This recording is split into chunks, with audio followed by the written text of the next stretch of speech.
I built these two raised beds exactly 5 years ago from 4.8 metre deck boards. As well as looking great, they provide brilliant growing conditions for my palms and exotic looking plants. There are certain pros and cons to raised beds, and some tips and advice which I'll share with you during this short video. So, first, the pros. Well, number one, the big benefit from having raised beds is that you can control the soil that your plant's growing. Almost certainly you'll have excellent drainage, which most plants enjoy. Number two, by virtue of being a raised bed, mine are at least 60 centimetres high, the base of each plant has a head start in terms of height. This means that plants appear more mature than they actually are. Number three, having a deck board or some sort of top to the final vertical board provides a perch to sit on.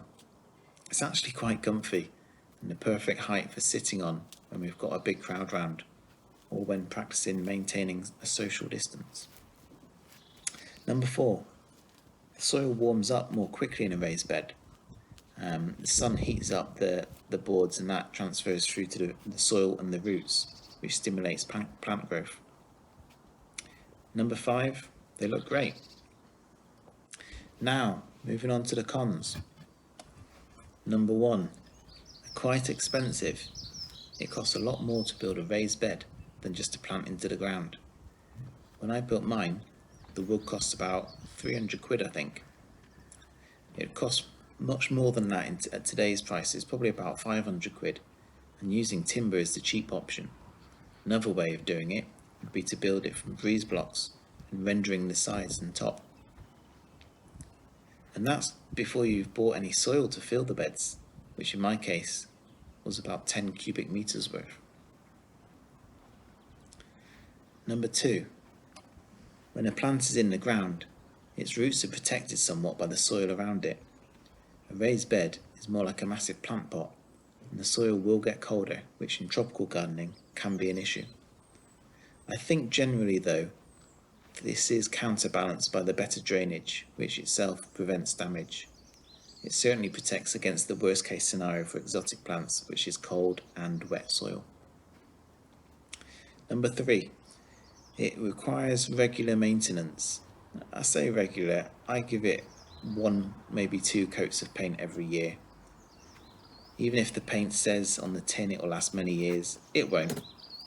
And it's become a bit of a regular early spring job for me. It takes a couple of hours or so, I don't mind doing it.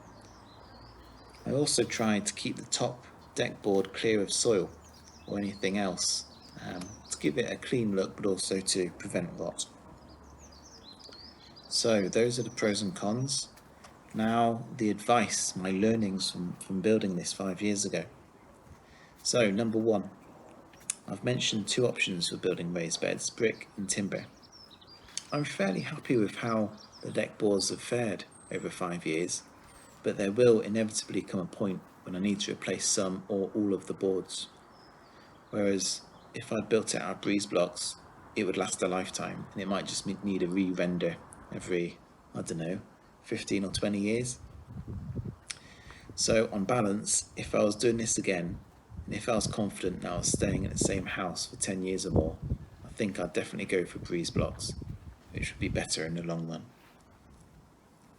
Number two, carefully calculate how much soil you need. In a rectangular bed like mine, it's easy to work out. Make sure you buy the amount you need. If you need 10 cubic meters, buy 10 cubic meters. Don't skimp. This is the most important part, what I'm about to say. When you fill the beds, the soil will be loose, and over a few weeks it will settle and compact, and the surface level will sink. Mine sank by about 20 centimeters or so, and I didn't realize it would do this.